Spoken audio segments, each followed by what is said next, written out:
Wide Sargasso Sea by Jean Rhys is an intricate, slow-moving novel. You can tell it took her 21 years to write this. Every layer of the book is methodically set in place. Reading this book was a little like trying to solve a Rubik's Cube.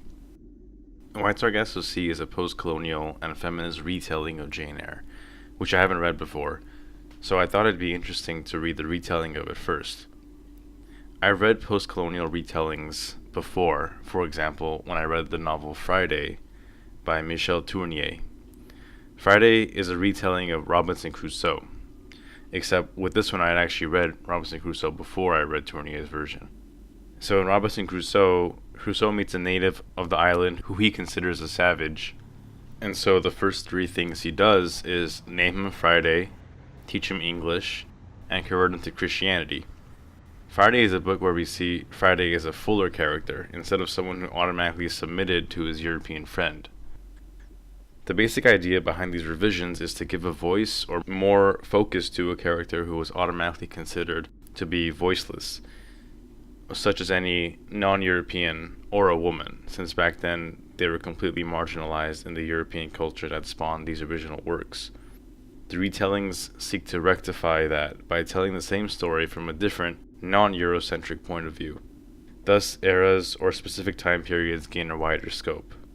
Wide Sargasso Sea is both post-colonial and feminist because the main subject who's given a voice and backstory is Bertha Mason, the Creole mad woman from Jamaica that Mr. Rochester keeps in his attic in Jane Eyre. Now, since I haven't read Jane Eyre, I'm not sure how much Bertha Mason is elaborated on in Bronte's book, but I'm presuming there's not too much interest in her in the story, and she's mostly left alone to be crazy. Wide Sargasso Sea is very complex and nuanced. I'm going to attempt to give a basic plotline to go off of, but I'm intentionally leaving out a lot since almost every aspect of this novel is worthy of at least a few hours of history and discussion. So this book is set in Jamaica right after the English passed the Emancipation Act of 1833 to abolish slavery. Jamaica was an English colony during this time. We begin in a rundown plantation that is owned by Annette Causeway, whose husband abandoned the family since no slavery meant no production. She and her daughter Antoinette Causeway attempt to survive as best they can, but since the island's population is now mostly the freed black people and other upper-class Jamaicans, they are met with great hostility. The Causeways now live in constant fear and isolation because of this great shift in the island's power structure.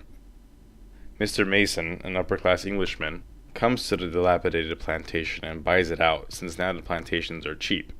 His goal is to make it profitable again, and he thinks it'll be as easy as before, but Annette tries to make him realize that the black population hate them all. He doesn't listen though and tries to carry out his plan. So the black people eventually catch wind of this and burn down the house they live in. This also kills Annette's youngest son. After this incident, Annette starts to lose her mental stability and hates Mr. Mason and threatens to kill him for not listening to her. So what he does is he sends her off to live with some random black couple until she rots away, and the rest of the family run off from the island. Meanwhile, Antoinette enrolls herself in a convent. In part 2, an intentionally unnamed Englishman, presumed to be Mr. Rochester from Jane Eyre, marries Antoinette, but only because Richard Mason, a son of Mr. Mason, promises him a large sum of money if he does so. Mr. Rochester needs the money, so he agrees, but he barely knows anything about Antoinette, and their relationship ends up very strained. Antoinette can sense that he is just looking for her dowry, and so is distrusting and tries to make him love her for real. Meanwhile, Mr. Rochester is hearing about Antoinette's supposedly messed up genealogy and ominous past, which creates even more of a distance between them, to the point that he begins to inexplicably call her Bertha instead of her real name. In the final part of the novel, we see Bertha forced to stay in Mr. Rochester's attic in England, where she loses her sense of time and her sense of self. Eventually, a dream that she had inspires her to burn the house down. There were a few themes in this book that I found extremely interesting, such as how Antoinette and Mr. Rochester are constantly suspicious of the people around them, and how Antoinette is searching for safety throughout the novel. But safety from what? The English exploitation of the island through colonization and slavery is exactly what causes this feeling of being unsafe to exist. and Antoinette's family was directly involved in this. Their exploitative ventures created their own lack of safety because they forced an entire group of people to become marginalized and bereft of anything valuable. When you do this to a group of people, their response to you is not going to be pleasant. This is like Skid Row in LA, or anywhere else with a homelessness problem. The rich create a zone safe from homelessness, but their very existence in the city is what's causing the homelessness to arise that they're trying to avoid, because wealth can only come from taking away from others, either through discrimination or from violence. Another interesting aspect is how the multiple narrators in a novel illustrate that the truth of an action is only backed by power, with no basis on a unified or objective reality. Mr. Rochester considers himself the victim at the end of the book, even though he's the one who locks his wife in the attic after only marrying her to take her dowry. He asks in the book, "What could I have done?" as if this was the only way.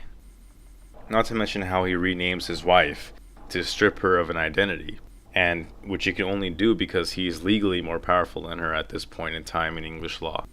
In fact, the way Mr. Rochester treats Antoinette and the effects of this treatment are the perfect analogy for what colonization and slavery did to Jamaica and other islands in the Caribbean. Mr. Rochester is only trying to seize the money that Antoinette has, and in the process he tricks her, takes away her identity, and locks her up until she loses her own sense of self, while he still profits enormously from the whole deal. This is what happened to the people of the Caribbean when the French and the English colonized them.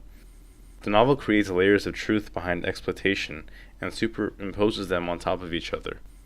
And we see the cycle of power very clearly because of this. There's so much to this novel. Each facet could easily be at least a 2-hour discussion, which can't be done here, but I hope that the topics I addressed in this video might end up inspiring further thought.